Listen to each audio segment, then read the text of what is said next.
धारिता बिना किसी परावैद्युत के यहाँ पे दे रखा है 0.5 माइक्रोफैराड है।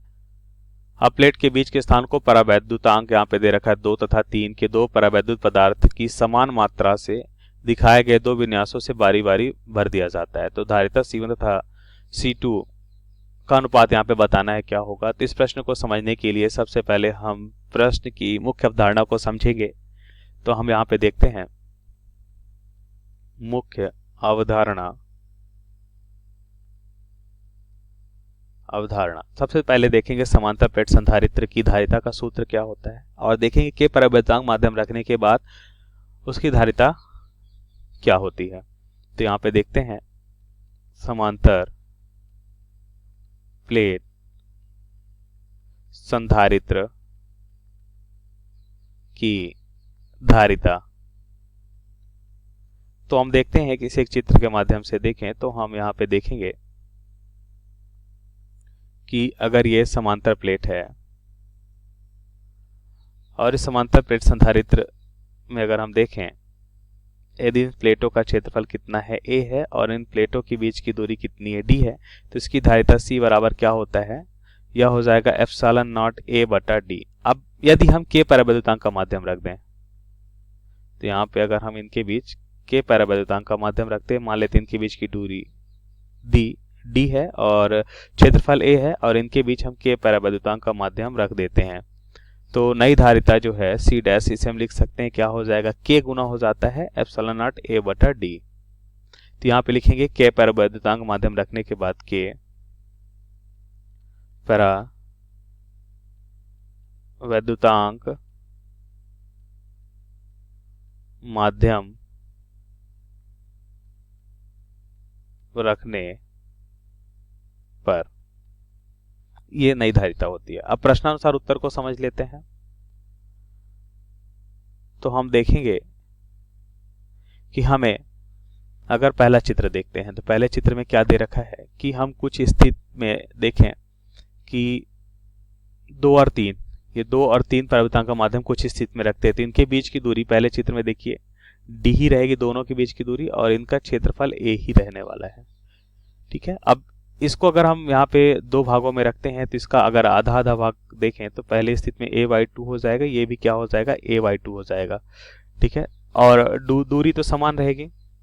तो ध्यान से देखिए d दूरी के मध्य अगर हम देखें तो विभव समान रहेगा। अगर विभव समान रहेगा तो हम लिख सकते हैं कि ये समांतर क्रम संयोजन होगा। तो पहली स्थिति को हम कुछ इस तरह से एक चित्र के माध्यम से समझें तो हम यहाँ पे लिख सकते हैं कि विभव दोनों प्लेट के बीच जो होगा विभव समान रहेगा तो ये समांतर क्रम संयोजन है और समांतर क्रम संयोजन को कुछ इस तरह से लिखते हैं हम। ठीक है, ये पहली स्थिति के लिए है। तो यहाँ पे C1 क्या हो जाएगा, अगर इसके मान लेते हैं C1 और इसे मान लेते हैं ऐसा 2 और 3 वाले 2 परावैद्युतांक और 3 परावैद्युतांक के लिए हम देखेंगे कि C1 जो है इसकी जो तुल्य धारिता होगी वो क्या हो जाएगी C1 प्लस C2। ये समांतर क्रम संयोजन में क्या होता है, जुड़ जाता है। ये समांतर क्रम संयोजन के लिए है तो हम देखेंगे C1 बराबर ये C2 प्लस C3 हो जाएगा। ठीक है, दोनों जुड़ जाएंगे। और जैसा कि हमने चित्र में देखा कि अगर समांतर प्लेट हम लेते और समांतर प्लेट के मध्य अगर इनका क्षेत्रफल a और इनके बीच की दूरी d होती तो हम जानते हैं कि इनकी धारिता C बराबर क्या हो जाता है, एप्सिलॉन नॉट a बटा d हो जाता। अब नई स्थिति के लिए क्या हो जाएगा, देखिए एप्सिलॉन नॉट कॉमन हो जाएगा, दोनों के बीच की दूरी d ये भी समान है, कॉमन हो जाएगा। क्षेत्रफल a/2 है तो a/2 भी कॉमन हो जाएगा। तो हमें क्या मिलेगा, k यहाँ पे k2 यहाँ पे मान लेते हैं k2 और k3 ऐसा मिलेगा। इसे हम मान लेते हैं जो हमें दे रखा है k2 और k3 दे रखा है, k2 2 दे रखा है, k2 3 दे रखा है। तो यहाँ पे हम मान लेते हैं कि जो हमें दे रखा है k2 2 और k3 हमें दे रखा है 3 और C हमें दे रखा है, इसका मान कितना 0.5 माइक्रोफैराड कितना दे रखा है, 0.5 माइक्रोफैराड दे रखा है। तो इसे हल करते हैं तो हमें मान क्या मिलेगा, इसे हल करने पे हमें मिलेगा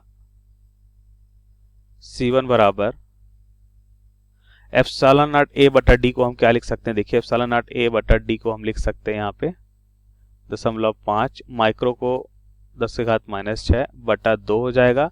K1 प्लस K2 2 और 3 5 हो जाएगा। तो यहाँ से हम देखते हैं C1 हमें कितना मिलेगा। तो इसका मान कितना हो जाएगा 1.25 माइक्रो फैराड हो जाएगा, क्योंकि 10⁻⁻6 को माइक्रो लिख सकते हैं। तो ये हमारे पहले चित्र का उत्तर हो जाएगा। अब दूसरे चित्र के लिए हम मान लेते हैं, दूसरे चित्र के लिए अगर हम देखें तो क्या स्थिति बनेगी, ध्यान से देखिए। यहाँ पे देखिए क्षेत्रफल देखें K2 परिवर्तन के लिए तो समान रहेगा और K3 के लिए भी क्षेत्रफल समान रहेगा, लेकिन यहाँ पे हमें दिख रहा है कि दूरी जो है कितना हो जा रहा है d/2 और इसकी भी दूरी क्या हो जा रही है d/2 हो जा रही है। तो दूरी यहाँ पे बदल जा रही है। तो हम कह सकते हैं विभव भी दोनों के लिए अलग होगा। इन प्लेटों के बीच अगर विभव देखें तो यह भी विभव अलग हो जाएगा। विभव अगर बदल रहा है तो इसका मतलब ये श्रेणी क्रम संयोजन है। तो हम यहाँ पे लिखते हैं दूसरी स्थिति क्या हो जाएगी, ये वाली हो जाएगी। इसे मान लेते हैं C2 और इसे मान लेते हैं C3 और तो तुल्य संयोजन जो हो जाएगा दूसरे चित्र के लिए वह हो जाएगा C2 और C3 बटा क्या हो जाएगा, ये हो जाएगा C2 प्लस C3। ये होता है श्रेणी क्रम संयोजन के लिए सूत्र। अब मान को लिखते हैं।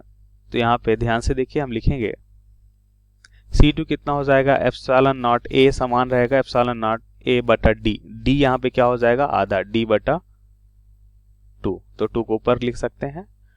ये हो जाएगा C2 और साथ में रहेगा K2 गुणा 2 एप्सिलॉन नॉट A K3 बटा क्या हो जाएगा, यह हो जाएगा D।